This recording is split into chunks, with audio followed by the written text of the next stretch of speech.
Welcome to Tenor Tech, where I solve the problems you didn't even know you had. You start by opening Google Pay and signing into the correct Google account. This matters because linked bank accounts are per account. Once signed in, go straight to the Profile or Settings area. Do not open unrelated tabs. You need to locate payment methods or bank accounts. This is where you can see current links.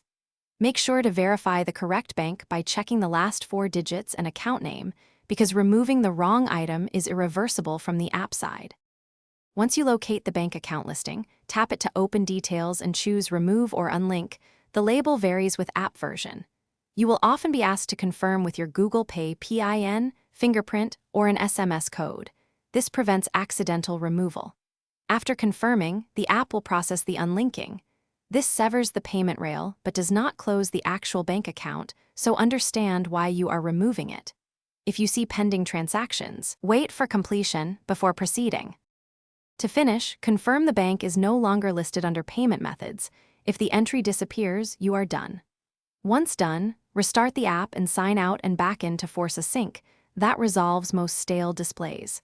If the account still appears, clear the app cache or wait a few minutes for backend changes to propagate.